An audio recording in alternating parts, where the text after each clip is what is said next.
Shut up and sit down. The person who influenced me the most essay.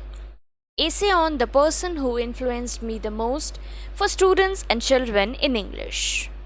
When I accompanied my father to meet the Sufi saint whom he revered and used to visit from time to time, I was wondering what kind of person he would be, who had so influenced and impressed my skeptical father, who never before had visited any saint or believed in any religious gurus and Mahatmas. Our world is full of them. I had never imagined, even in my dream, that this great Sufi saint was going to change my life completely. How extraordinary he was, I came to realize when I started going there. There was a kind of aura around him.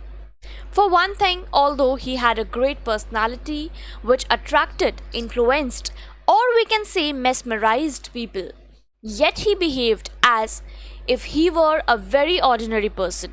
There in his place, no one who went there could feel inferior. He talked with everyone in such a humble way as if the person who has come is far better than himself.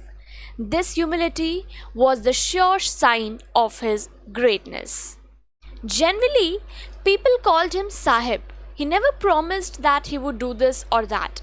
He simply said he would pray and ask the person to pray too. It does not mean that he never refused or did not speak straight. Once I remember a young man came with his friend. His father was seriously ill. The young man requested him to cure his father. He replied, "I will pray." He again repeated the request. Before Sahib could reply, his friend said to him, "Don't worry, Sahib will cure him." Sahib immediately said, "No, I never said that. I have told you to pray so that other problems or troubles which generally attack a family when a good soul departs from that house may not prove dangerous to the family. Prayers cannot stop death or other troubles, but they give you the strength to fight them." What impressed me most was his total lack of pride. This deadly sin had not touched him. I had first seen him at my father's house. Apart from being a Sufi saint, he was a great academic also. He had written around 10 books concerning Sufism, Sufi saints, and Sufi concept. He had composed 6 books of poems that contain his ghazals, a sort of poem. His books on Sufism are Kashkol Ruhani and 6 parts of Rahabare Tariq at another's. As fortunately my father was a shire poet and he liked my father's ghazals, so for some time till my father passed away, I used to go every Wednesday to his place to take my father's ghazal. That was how I came to understand many things about Sahib. Once explaining to me about Sufism, he said, "Sufism is not a religion, it is the sect of love. Sufism is based on love to God, and thus love is paramount in Sufism."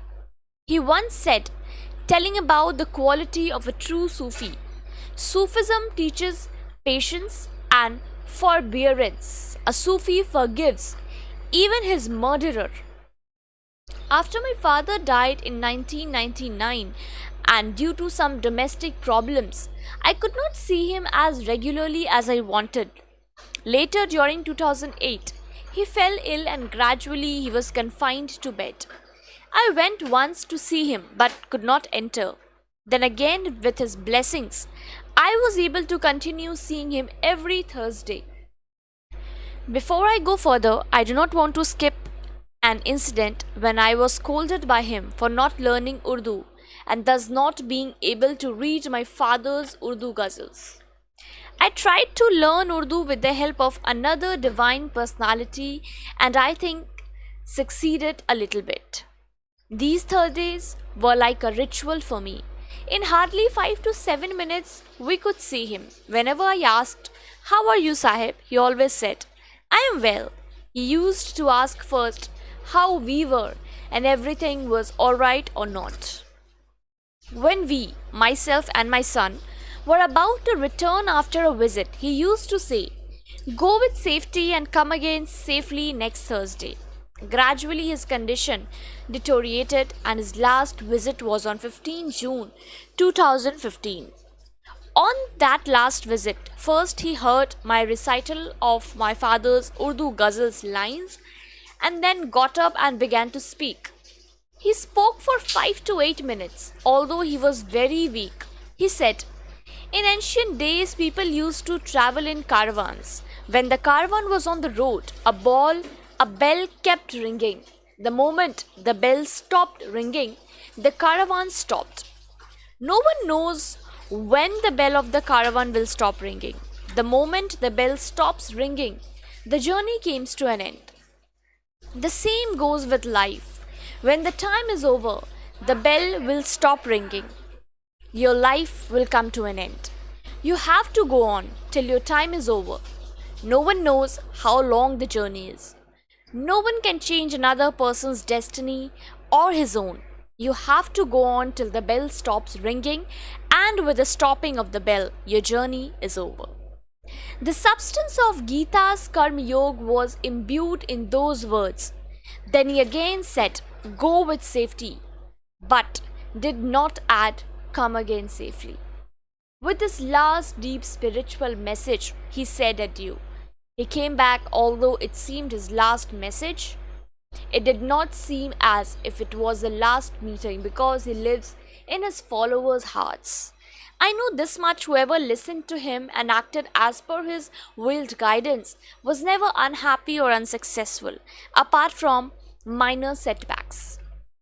He, like Jesus Christ, died so that the others could live.